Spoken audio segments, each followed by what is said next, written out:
Most people think you have to sell your Bitcoin to use it, but that's simply not true, because selling could cost you a fortune if you're not careful. Now, if you've ever sold Bitcoin just to cover a bill or fund a project, you've probably given up future gains and triggered taxes that you didn't need to. In this video, I'll show you how to keep your Bitcoin, get cash in hand, and grow your wealth using two simple visuals you'll never forget. So here's what we're going to cover in this video. Firstly, why the sell or hold mindset is a trap. Secondly, how borrowing gives you the best of both worlds. Thirdly, we'll go through the Bitcoin Liquidity Map that shows why borrowing helps you gain financial freedom. And lastly, the simple mindset shift, go from losing sats to building wealth. So a lot of people with Bitcoin think you have to make a choice, that you have to either hodl and hold on to your Bitcoin for long-term exposure, or sell it to get the spending power, to get the liquidity that you need for different reasons as you're living your life. And that's simply not true. So let's look at this Bitcoin choice myth. If we label this upper triangle hodl and we label the lower triangle spend, this myth or this premise is that, if I want to be down here on this far left side of the spectrum and have maximum sort of exposure to BTC growth and value creation and wealth building, then I have to hold on to it. I can't do anything else with it. And then if I wanted to have maximum be on the other end of the spectrum, where I have sort of max liquidity,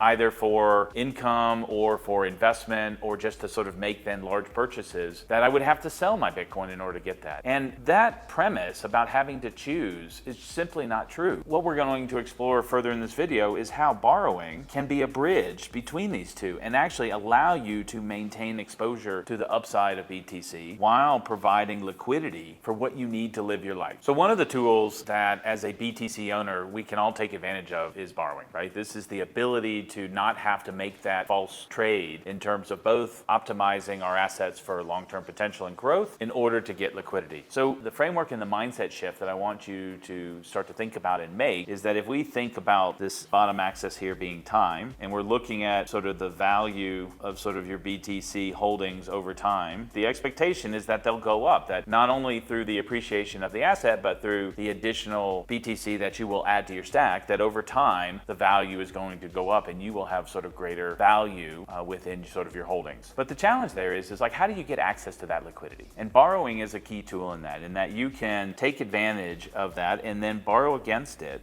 maybe at a 50% LTV, maybe at a sort of 30 or 20% LTV. But in essence, it allows you to then fill in and take a level of spend, a level of value out of your BTC so that you can spend and live your life as you want to. Really providing you power to tap into the value that you've saved, that you've stored, that you've accumulated to achieve financial freedom and financial flexibility in your life. Okay, so now I want to zoom out a little bit and look at some goal setting strategies and thoughts about really where do you want to be with both accumulating and managing and leveraging your BTC holdings. So I think about this a little bit like the Bitcoin Liquidity Map. So if we look at these two axes, one being liquidity with low being on the left and high on the right, and the other axis is asset growth with low being sort of at the bottom and high being at the top. Now there's four different quadrants here, and I think it really represents what a lot of Bitcoiners do with their assets. In this bottom left quadrant where we have low liquidity and low asset growth, this is really just not even having a stack yet, and not having any accumulation of Bitcoin really gives us no options. We don't have any real exposure to the growth of Bitcoin, to the appreciation potential of it, and we have no real power to generate liquidity. And this is not a place where we want to be in terms of trying to get to financial freedom. The next spot that people go is then starting to accumulate Bitcoin, and so move up into the upper left quadrant where now you have some Bitcoin holdings, but the potential is really locked, right? You don't have liquidity because you've been convinced that you have to hodl it and you want to hold on to it. But that might be a really suboptimal situation because you're not able to live